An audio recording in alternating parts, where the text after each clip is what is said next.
Welcome back to another episode of Interesting True Crime Media. I'm your host, Ball, and today we'll be covering a father who's been charged of manslaughter for letting his 2-year-old get swept away by flood water while he was in a car.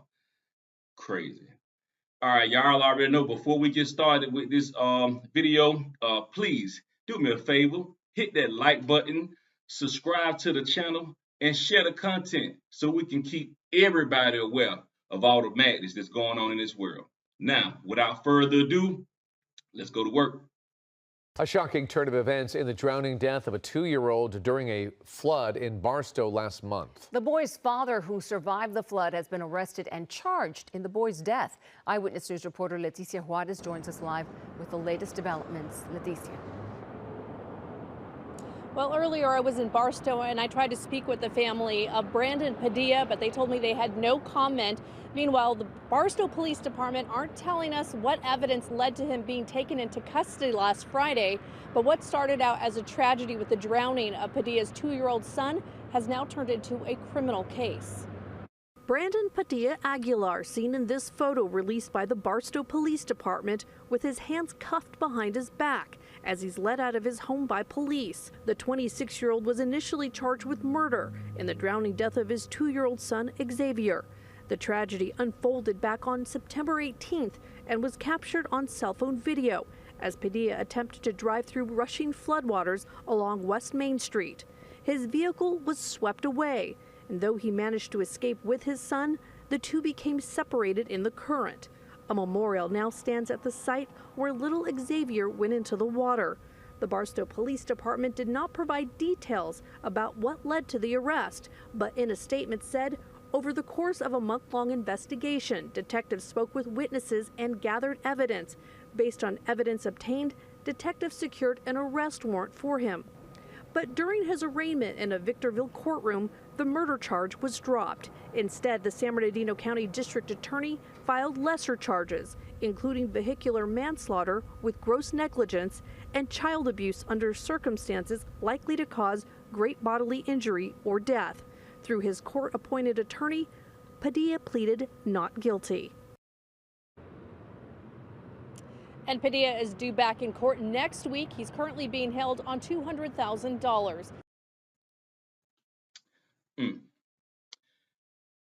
This story is sad to me for a reason that I have a 4-year-old. I have a child.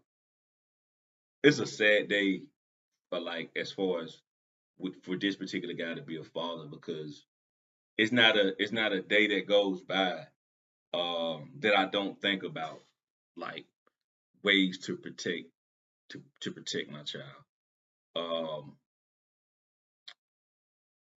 It's I wouldn't even take a chance. Like if I know, I would not take no chance when I take a chance with myself because if I feel like I can drive through some flood waters, foolish me, that's on me. But I will not take it now.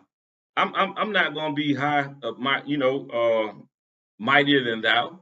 Have I been stupid before with my child in the vehicle? Yes. And I pray to God that I made it out of those situations. So I understand on that, on that end.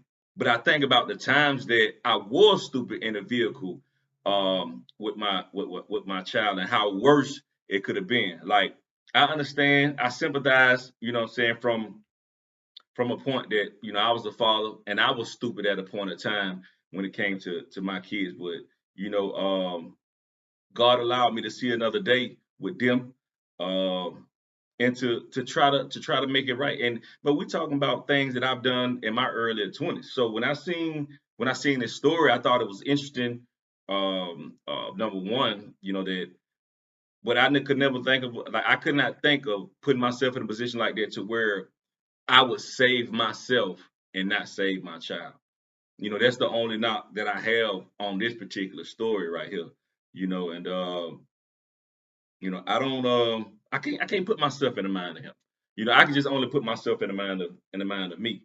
But I know that if anything would have happened to my child and it was at my fault, I probably have a hard time living with myself. You know what I'm saying? And that's even like that to this day. So, I really had to do better with cleaning up my life. So I hope this brother learned from this, man. And I hope it burned. You know what I'm saying? Because at a point in time, like if something stupid would have happened to my child from my stupidity, I hope I would have burned. So I pray for him.